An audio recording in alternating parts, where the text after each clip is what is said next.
दो जुड़वा बहनों की पहली रसोई। माँ, मुझसे नहीं बनता ये हलवा। कब से कोशिश कर रही हूँ। 2 बार तो हलवा जल गया और इस बार एकदम पतला पानी बन गया। मैं इस रसोई के काम के लिए नहीं बनी और ना ही हलवा मुझसे बनेगा। अपनी बेटी जिया की इस बात से मालती चिंता में आ जाती है। हे भगवान, क्या करूं मैं इस लड़की का। हलवा भी नहीं बनाया जा रहा इससे। ससुराल जाएगी तो रसोई कैसे संभालेगी। लड़के वालों के सामने तो फट से मुंह फाड़ कर बोल दिया था कि मुझे सब कुछ बनाना आता है। अगर हलवा तुझसे नहीं बनेगा तो और किससे बनेगा। इतने में जिया अपनी बहन को आवाज देकर बुलाती है। पिया, अरे ओ पिया, माँ बुला रही हैं। आई। जी माँ, बुलाया? लो माँ, आ गई मेरी प्यारी बहन पिया। ये बनाएगी मेरे हिस्से का हलवा। देख रही है पिया, तेरी निकम्मी बहन कैसे दांत फाड़ रही है। कभी कभी तो मुझे यकीन ही नहीं होता कि तुम दोनों को मैंने एक ही कोख से जन्म दिया है। मालती के इस कथन का कारण था अपनी दोनों जुड़वा बेटियों का अलग अलग स्वभाव। हालांकि दोनों शक्ल सूरत से एक जैसी ही दिखती थी। अगर दोनों को एक साथ खड़ा कर दिया जाए तो पहचान पाना मुश्किल होगा कि कौन पिया है और कौन जिया। जहां पिया सीधी सादी, संस्कारी और घर के काम में निपुण थी, वहीं जिया मनमौजी थी। दोनों की शादी वसुंधरा के बेटों कार्तिक और अनुज से पक्की हो चुकी थी। इसलिए मालती जिया को खाना बनाना सिखाती है, पर जिया लीबा पोती में ही लगी रहती। गुजरते वक्त के साथ दोनों बहनें शादी करके ससुराल आ जाती हैं। हे भगवान, मेरी ये जुड़वा बहू की शक्ल तो एकदम सीता गीता के जैसी मिलती है। अब इसमें से कौन पिया है कौन जिया, कैसे पहचानूं? तभी जिया फट से कहती है, माँ जी, मैं पिया हूँ और ये जिया।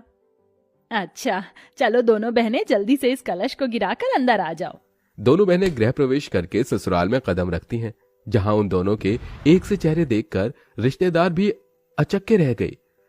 माला और गेंदा भी देखने लगी। बाप रे जीजी, तुम्हारी बहुएं तो एकदम अंजू मंजू की हमजोली हैं। हाँ, माला दोनों जुड़वा बहनें हैं ना, इसीलिए। अच्छा चलो, अब तुम दोनों बहनें जाकर आराम कर लो और कल वक्त से उठना, क्योंकि तुम दोनों की पहली रसोई है। जी माँ जी। दोनों बहनें अपने अपने पतियों के साथ कमरे में आ जाती हैं, जहां जिया मन ही मन बड़बड़ा उठी। मैं तो नहीं उठने वाली। पहली रसोई के लिए 5 बजे। इतनी बड़ी बारात के लिए खाना बनाना मेरे बस की तो नहीं है। वहीं दूसरी तरफ पिया अपनी सास के कहे को मन में बिठाई थी। पिया, तुम इस दुल्हन के जोड़े में बहुत ही सुंदर लग रही हो। आज की रात हमारी है।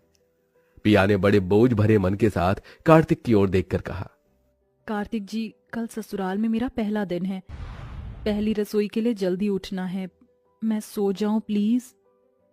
कार्तिक ने नीरस भाव से पिया को देखकर कहा, ठीक है पिया, तुम सो जाओ। अगले दिन पिया सुबह के 5 बजे उठकर ससुराल की साफ सफाई में लग गई, जबकि कामचोर जिया बिस्तर पर पैर पसारे मजे की नींद सोई रही। देखते ही देखते सूरज निकल आया। शुक्र है समय से सारी साफ सफाई खत्म हो गई। अब जाकर जल्दी से नहा धोकर आ जाती हूँ। बेचारी पिया सारा काम निपटा कर थक कर चूर हो गई। फिर वो नहाकर तैयार हो रही थी कि उसको कमरे में देखकर उसकी जुड़वा आलसी बहन जिया फट से पिया की जैसी साड़ी पहनकर रसोई में आ गई और अपनी सास को आता देखकर गहरी सांस भरते हुए थके होने का एहसास जताया। उफ, उई माँ, मेरी कमर। अरे पिया बहू, तू अकेले काम कर रही है। जिया बहू कहाँ है?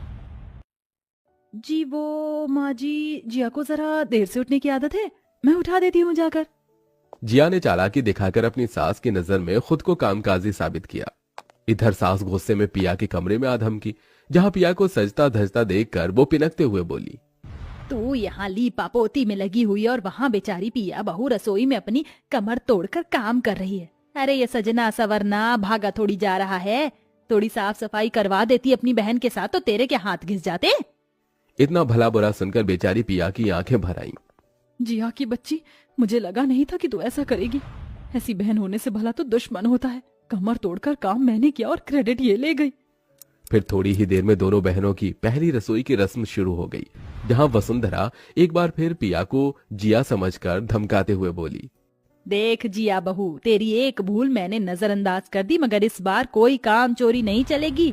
तुम दोनों बहनों को पहले रसोई में सबसे पहले हलवा बनाना है और फिर पूरी छोले राजमा चावल। और हाँ, तेरी बुआ सास को शुगर है तो वो सादे फुलके खाती हैं, और माला मौसी को मिठाई बहुत भाती है तो एक आध आइटम बना लेना, गुलाब जामुन और शाही टुकड़ा। डबडबाई आंखों से पिया ने अपनी सास की ओर देखकर कहा, माँ जी, इस बार मैं आपको शिकायत का मौका नहीं दूंगी। एकदम अच्छे से पहली रसोई की रस्म करूंगी। पर इतना सब बनाने की बात से जिया का सिर नाचने लगा। उफ, मुझे तो हलवा तक बनानी नहीं आता, इतनी सारी वैरायटी कैसे बनाऊंगी। ओ गॉड, बचा लेना। पिया झटपट से हलवा बना लेती है, वहीं जिया हलवा बनाने में उलझी हुई थी। हलवा तो बन गया, अब जल्दी से मटर पनीर की सब्जी बना लेती हूँ और एक तरफ आटा गूंथ लेती हूँ। जिया जलन से भर गई क्योंकि उसका हलवा बार बार जल जाता था। उफ, हलवा फिर जल गया। अगर इसमें लगी रही तो बाकी खाना कब बनाऊंगी। जो भी है सही है। जिया रोध होकर कच्ची पक्की पूरी तलने लगी।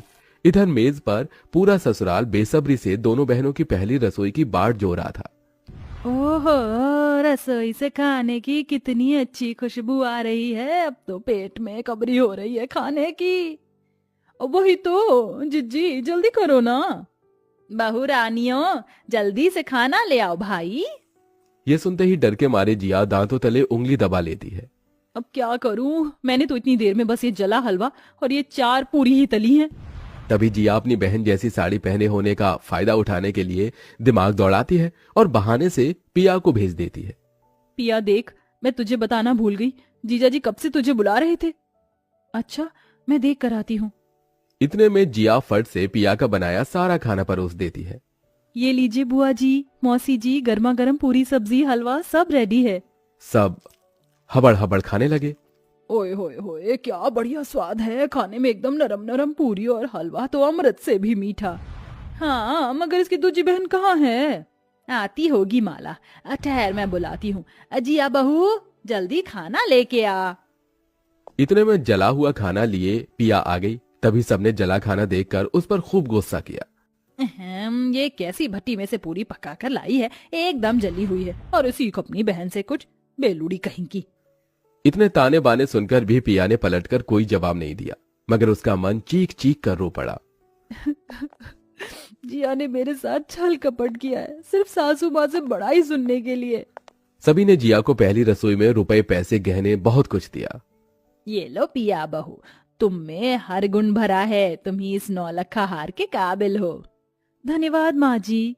बेचारी मेरी बहन, मैंने उसको बुद्धू बना दिया, इसलिए तो मैंने डिट्टो इसके जैसी साड़ी खरीदी है। इसी तरह दिन गुजरते गए। सब रिश्तेदार भी लौट गए, पर दोनों जुड़वा बहनों के कामों की गलतफहमी वसुंधरा के आगे बनी रही। एक बहू होने का सारा कर्तव्य पिया निभाती, पर बढ़ाई जिया को मिलती। मगर एक दिन वसुंधरा ने देखा कि पिया रसोई के भीतर बिना चप्पल के खाना बना रही थी। उसकी चप्पल बाहर थी।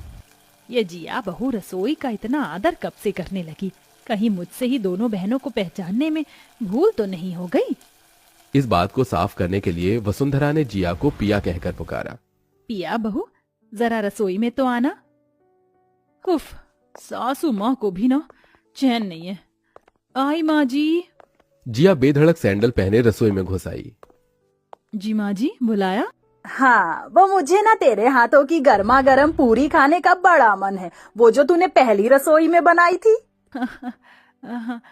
अभी माँ जी। हाँ बहू, 4 पूरी तलना तेरे बाएं हाथ का खेल है।